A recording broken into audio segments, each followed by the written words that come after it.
Hello students, welcome to our tuition classes Sardar Nagar Ahmedabad. Last lecture में मैंने आपको इलस्ट्रेशन फर्स्ट एक्सप्लेन किया था और वहाँ पर हमने ये देखा था कि ये जो ट्रांजैक्शंस हैं वो इकोनॉमिक ट्रांजैक्शंस हैं या नॉन इकोनॉमिक ट्रांजैक्शंस हैं। ठीक है, सो फिर से आ जाते हैं इस चार्ट पर। जब भी आप बिजनेस में अकाउंट्स करोगे तो आपको सबसे पहले ये सोचना होगा कि क्या ये इकोनॉमिक ट्रांजैक्शन है या नॉन इकोनॉमिक है। अगर इकोनॉमिक ट्रांजैक्शंस हैं तो रिकॉर्ड करेंगे, नॉन इकोनॉमिक हैं तो रिकॉर्ड नहीं करेंगे। ना इकोनॉमिक के अंदर आपको ये सोचना है कि ये ट्रांजैक्शन कैश ट्रांजैक्शन है या क्रेडिट ट्रांजैक्शन है। तो इलस्ट्रेशन फर्स्ट में हमने ये सीखा कि कौन सा इकोनॉमिक है, कौन सा नॉन इकोनॉमिक है। अब हम आगे ये सीखेंगे कि कैश एंड क्रेडिट ट्रांजैक्शंस को कैसे आइडेंटिफाई किया जाए। हमें कैसे पता चले कि ये ट्रांजैक्शन कैश ट्रांजैक्शन है या ये ट्रांजैक्शन क्रेडिट ट्रांजैक्शन है। तो देखिए यहाँ पर उसके कुछ रूल्स लिखे हुए हैं। Identification of cash and credit transaction. In this kind of transactions there is an exchange through cash और बैंक। पहला कि कैश या बैंक के थ्रू कुछ एक्सचेंज हुआ होगा। कैसे समझते हैं। सपोज करो मैं आपको बता रहा हूँ कि मैंने आज एक मोबाइल फ़ोन परचेज़ किया 15,000 रुपीज़ का कैश पर। मैं आपको सीधा बता रहा हूँ कि मैंने कैश पेमेंट कर मोबाइल फ़ोन परचेज़ किया, तो ये एक कैश ट्रांजैक्शन है। अब मैं आपको दूसरा बता रहा हूँ कि आज मैंने एक मोबाइल फ़ोन परचेज़ किया और मैंने चेक से पेमेंट किया। इसका मतलब मैंने उन्हें चेक दिया, तो ये ट्रांजैक्शन भी कैश ट्रांजैक्शन ही कंसीडर किया जाता है। चेक दिया इसका मतलब है कि जैसे ही वो चेक अपने अकाउंट में डिपॉजिट करेगा वैसे ही बैंक मेरे अकाउंट से पैसे माइनस करके उसके अकाउंट में पैसे क्रेडिट कर देगी, उसके अकाउंट में पैसे प्लस कर देगी। इसका मतलब मैंने उसे कैश पेमेंट ही दिया है, मैंने उसे उधार नहीं रखवाई। ठीक है, so that is cash transaction. Second, in such transaction the word cash is mentioned. If the word cash is not mentioned and the name of a person is not mentioned then also it is treated as a cash transaction. अब condition है कि वहाँ पर cash word mention किया हुआ होगा, and अगर cash word mention नहीं भी किया हुआ है तो आपको कोई नेम नहीं दिया हुआ होगा। जैसे मैं आपको बोल रहा हूँ कि मैंने ये पेन 20 रुपीज़ में परचेज़ की। अब मैंने कोई नेम तो नहीं दिया आपको, मैंने ये भी नहीं कहा आपको कैश में परचेज़ की, बट सिर्फ मैंने आपको बताया कि परचेज़ की, तो आपको उसको बाय डिफ़ॉल्ट कैश ही समझना है कि हमने ये प्रोडक्ट कैश पर ही परचेज़ किया होगा। सो फर्स्ट कंडीशन आपको सीधा दिया हुआ हो। अब मैं देखो सीधा आपको ऐसे बता रहा हूँ कि मैंने ये प्रोडक्ट 20 रुपीज़ में कैश पर परचेज़ किया, मैंने आपको सीधा बता दिया कैश, तो आप क्लियर हो गए। दूसरी कंडीशन मैं आपको बता रहा हूँ मैंने ये प्रोडक्ट 20 रुपीज़ में परचेज़ किया और मैंने उसे चेक पेमेंट कर दी, तो ये भी कैश है। तीसरी कंडीशन मैं आपको ना कैश बता रहा हूँ ना चेक, सिर्फ मैं आपको बता रहा हूँ मैंने ये 20 रुपीज़ में परचेज़ किया, इसका मतलब भी कैश ही होगा। ठीक है, हाँ, अगर कोई नेम मेंशन किया हुआ हो तो उस कंडीशन में हमें सोचना पड़ेगा कि क्रेडिट पर है या कैश पर। सो नेम मेंशन नहीं हो तो आपको कैश समझना है। Third, in this transactions bank and और cash account is definitely affected and consequently bank and cash increase and और डिक्रीज। जो भी कैश ट्रांजैक्शंस होते हैं, जैसे हमने कैश रिसीव किया होगा तो हमारा कैश इंक्रीज हो जाएगा, एंड अगर कैश पेमेंट किया हुआ होगा तो हमारा कैश डिक्रीज हो जाएगा।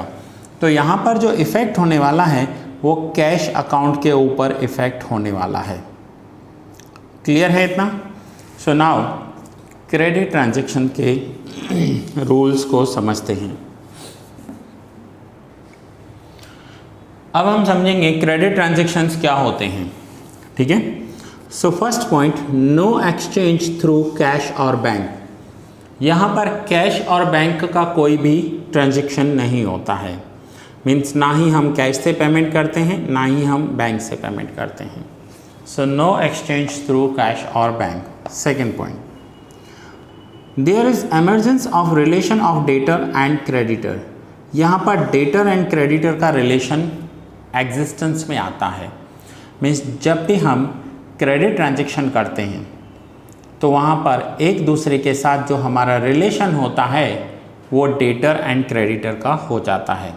अगर आपको ये नहीं पता कि डेटर्स एंड क्रेडिटर्स क्या होते हैं तो आपको मेरे फर्स्ट चैप्टर देखना होगा जिसमें मैंने आपको पूरा इंट्रोडक्शन दिया था। डेटर्स मीन्स ये हमारे वो कस्टमर्स होते हैं जो हमसे उधार पर गुड्स ले जाते हैं, क्रेडिट पे गुड्स ले जाते हैं।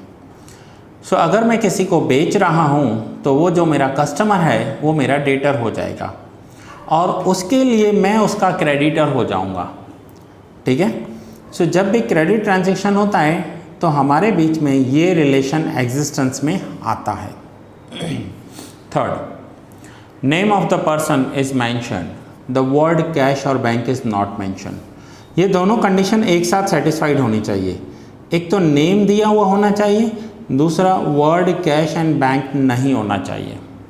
उस ट्रांजैक्शन को क्रेडिट ट्रांजैक्शन बोलते हैं। फॉर एग्जांपल मैं आपको बोल रहा हूँ कि मैंने ये पेन अशोक से परचेज़ की। अब अशोक से परचेज़ किया है तो एक तो नेम एग्जिस्ट करता है, देखो नेम इज़ मैंशन्ड, और दूसरा कैश और बैंक में आपको कुछ वर्ड नहीं बता रहा हूँ तो ये क्रेडिट ट्रांजैक्शन हो जाएगा। अगर मैं आपको ऐसा बोलूं कि मैंने ये पेन अशोक से परचेज़ किया और सामने कैश पेमेंट की तो ये कैश हो जाएगा। बट अगर मैं आपको इतना बोलूं कि मैंने ये पेन अशोक से परचेज़ किया तो उस ट्रांजैक्शन को क्रेडिट ट्रांजैक्शन कंसीडर किया जाएगा। It definitely affects the accounts of a person. इसमें क्या होगा कि ये जो उसका अकाउंट है ना, पर्सन का अकाउंट है, उसे अफेक्ट करेगा। उसे अफेक्ट करेगा इसका मतलब है कि ये या तो डेबिट ट्रांजैक्शन होगा या फिर क्रेडिट ट्रांजैक्शन होगा। इसे डेबिट या क्रेडिट ट्रांजैक्शन कंसीडर करेंगे क्योंकि ये ट्रांजैक्शन किसी न किसी पर्सन के साथ जो गुड्स परचेज किए गए हैं, मीन्स वहाँ पर उधार लिया गया है, इसलिए इसे हम क्रेडिट ट्रांजैक्शन कंसीडर करें।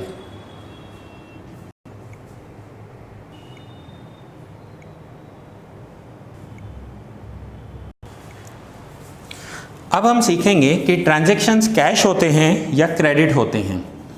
सो इन रूल्स को हमें ध्यान में रखना होगा। अगर मैं इन रूल्स को सिंपल कर दूं तो आपको एक ही बात ध्यान रखनी है। अगर क्वेश्चन में क्लियर दिया हुआ है कैश तो आप कैश ही समझो उसको। क्वेश्चन में कुछ भी नहीं दिया हुआ है तो भी कैश समझ लो। लिख लो ये पॉइंट्स, आप हिंदी में लिख लो अपनी नोटबुक में या इंग्लिश में लिख लो, जिस भी लैंग्वेज में आपको इजी लगे लिख लो। अगर क्वेश्चन में क्लियर मेंशन किया हुआ है कि ये कैश ट्रांजैक्शन है तो उसे कैश ही समझना है। अगर क्वेश्चन में क्लियर मेंशन किया हुआ है कि वो कैश ट्रांजैक्शन है तो उसे कैश ही समझना है। दूसरा, क्वेश्चन में मेंशन नहीं है बट साथ में नेम भी नहीं दिया हुआ है तो भी उसे कैश ट्रांजैक्शन ही समझना है। क्वेश्चन में वर्ड कैश मेंशन नहीं किया हुआ है लेकिन साथ में नेम भी नहीं दिया हुआ है तो हमें उसे कैश ही समझना है। थर्ड पॉइंट, अगर क्वेश्चन में नेम मेंशन किया हुआ है और कैश का कोई इन्फॉर्मेशन नहीं है तो हम उसे क्रेडिट ट्रांजैक्शन समझेंगे। थर्ड पॉइंट में क्या है कि अगर क्वेश्चन में नेम मेंशन किया हुआ है और कैश के बारे में कुछ भी इन्फॉर्मेशन नहीं है तो हम उसे क्रेडिट ट्रांजैक्शन समझेंगे। आइए अब हम समझते हैं इस क्वेश्चन को सॉल्व कैसे करना है। So illustration number 2, describe whether the following transactions are cash और क्रेडिट ट्रांजैक्शंस। ये ट्रांजैक्शन कैश है या क्रेडिट है इसे समझना है। And explain the reason for it. First, Ganesh sold in cash for ₹500। Ganesh ने 500 के गुड्स कैश पर सेल किए हैं। गुड्स लिखा हुआ है, goods sold in cash for rupees 500, 500 के गुड्स कैश पर सेल किए हैं। नाउ अगर 500 के गुड्स कैश पर सेल किए हैं, आपको क्लियरली बता दिया है गया है कि ये मैं गुड्स कैश पर सेल कर रहा हूँ, तो अब आप मुझे बताइए कि ये कैश ट्रांजैक्शन है या क्रेडिट ट्रांजैक्शन है। तो आप मुझे बताओगे कैश ट्रांजैक्शन है। रीज़न नहीं देखना है अभी आपको, सिर्फ आप मुझे कैश एंड क्रेडिट ट्रांजैक्शन बताते जाओगे, ठीक है। दूसरा, goods purchased for cash, goods purchased for rupees 800। अब 800 के गुड्स परचेज किए हैं, यहाँ पर नेम मेंशन तो नहीं किया हुआ है किसी का भी। अगर नेम मेंशन नहीं किया हुआ है तो आप देखिए रूल नंबर 2 मैंने आपको लिखवाया, कैश मेंशन नहीं है बट नेम मेंशन नहीं है तो भी हमें उसे कैश ट्रांजैक्शन ही समझना है, ठीक है। Third point, goods of rupees 900 sold to Meena. अब यहाँ पर देखिए नेम मेंशन किया हुआ है, मैंने 900 रुपीज़ के गुड्स मीना को सेल किए हैं, नेम मेंशन किया हुआ है, that means this is a credit transaction. जब भी नेम मेंशन हो उसका मतलब होता है कि ये क्रेडिट ट्रांजैक्शन है, ठीक है। Fourth point, goods of rupees 2000 sold to Nutan for cash. अब यहाँ पर 2000 के गुड्स नूतन को सेल किए हैं, लेकिन साथ में आपको क्लियरली बता रहा है कि मैंने कैश पर सेल किए हैं। मैं आपको बता रहा हूँ कि मैंने 2000 के गुड्स नूतन को दिए हैं बट कैश पर दिए हैं, तो ये एक कैश ट्रांजैक्शन है। सैलरी पेड रुपीज़ 5000, कुछ भी नेम मेंशन नहीं किया हुआ है, ध्यान से समझना, कोई नेम मेंशन नहीं है, दैट मीन्स कैश ट्रांजैक्शन है। देखिए सिंपल सा है, मैं आपको बोल रहा हूँ कि मैंने सैलरी पे की है आज 5000 पे किया है, दैट मीन्स कैश पे किया होगा आज। मैं आपको बोल रहा हूँ कि मुझे 5000 रुपीज़ फ़ीस रिसीव्ड हुई है। अब फीस रिसीव्ड हुई होगी तो फीस में क्या रिसीव्ड हुआ होगा, आप मुझे क्या दोगे, फीस में क्या दोगे, या तो कैश दोगे या चेक दोगे। So that is also a cash transaction. So कुछ भी रिसीव्ड करना या कुछ भी पेड करना हमेशा कैश होता है। Next, insurance premium paid rupees 8000, ये एक कैश ट्रांजैक्शन है। मैंने इंश्योरेंस प्रीमियम पेड किया मीन्स कैश पे किया होगा। Next, goods of rupees 200 received as a free sample. अब जिस कंपनी के हम गुड्स सेल करते हैं, कई बार वो कंपनी हमें फ्री सैंपल बेचती है। फ्री सैंपल के लिए हमें कोई पैसा देना नहीं होता है उस कंपनी को, तो ये एक नॉन इकोनॉमिक ट्रांजैक्शन है। नॉन इकोनॉमिक ट्रांजैक्शन यहाँ पर आप चार्ट पे सीख कर आए हो। नॉन इकोनॉमिक ट्रांजैक्शन मीन्स ऐसे ट्रांजैक्शंस जिसके लिए हमें कोई कैश का लेन देन करना नहीं होता है, उस ट्रांजैक्शन को नॉन इकोनॉमिक ट्रांजैक्शन बोलते हैं। हाँ, उन गुड्स की वैल्यू होगी, लेकिन जब हम फ्री में गुड्स रिसीव्ड करते हैं तो वो हमें फ्री में ही देने होते हैं, वो सैंपल हैं हमारे लिए। जैसे बहुत सारी मेडिसिन कंपनीज होती हैं, डॉक्टर्स को फ्री सैंपल देती हैं। फ्री सैंपल का मतलब क्या होता है, वो उन्हें सेल नहीं करना होता है, लेकिन वो अपने पेशेंट्स को फ्री दे सकते हैं। सो इसलिए हम उसे नॉन इकोनॉमिक ट्रांजैक्शन कहेंगे। Next, furniture of 5000 purchased from Shreeji furniture. Shreeji furniture से 5000 का फर्नीचर लिया है, नेम मेंशन किया हुआ है, that means credit transaction. 3000 paid to Shah agency, paid किया है, देखो क्लियरली पेड किया है। तो मैंने आपको क्या बताया, कहीं पर भी रूल्स में लिख दो ये पॉइंट, कहीं पर भी पेड और रिसीव्ड वर्ड लिखा हुआ हो, दैट मीन्स वो ट्रांजैक्शन कैश में हुआ होगा। अगर हम कैश पे कर रहे हैं या रिसीव्ड कर रहे हैं तो वो एक कैश ट्रांजैक्शन है। देन कमीशन रिसीव्ड 3200 रिसीव्ड है तो ये कैश ट्रांजैक्शन है। कमीशन रिसीव्ड किया means cash transaction. Goods of ₹5000 purchased for cash, हमने गुड्स कैश पे परचेज की हैं, सीधा आपको बता रहा है कैश पे परचेज किया है, दैट मीन्स कैश ट्रांजैक्शन है। सो कैश के रूल्स फिर से आप रीड कर लो, ये यहाँ पर दिए हुए हैं। अगर आपको सीधा बता रहा है कैश है तो वो कैश होगा, कुछ भी नहीं बताया है तो भी कैश होगा। क्रेडिट सिर्फ तब होगा जब नेम मेंशन किया हुआ हो, ठीक है, और नेम के साथ कैश मना किया हुआ हो तो क्रेडिट हो जाएगा। Next 12th, goods of ₹6000 sold, payment is received by cheque. Received, आपको वर्ड को ध्यान रखना है, रिसीव्ड बाय चेक यानी ये कैश ट्रांजैक्शन है, ये ट्रांजैक्शन कैश ट्रांजैक्शन कंसीडर किया जाएगा। Rent received by cheque, rent received किया है और वो भी चेक से रिसीव्ड किया है, ये एक कैश ट्रांजैक्शन है। रेंट रिसीव्ड करना ये एक कैश ट्रांजैक्शन है, चाहे हम कैश रिसीव्ड करें या चेक से रिसीव्ड करें। रिसीव्ड वर्ड को आपको कंसंट्रेट करना है। Telephone bill of 700 paid by cheque, paid word पे कंसंट्रेट कीजिए।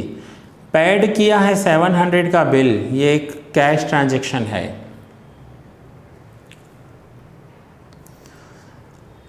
A check of 3000 issued to Lakshmi बहन for her dues, cheque issue किया है मीन्स चेक पेड किया है, इसका मतलब क्या होगा, चेक पे किया है, ये भी एक कैश ट्रांजैक्शन है।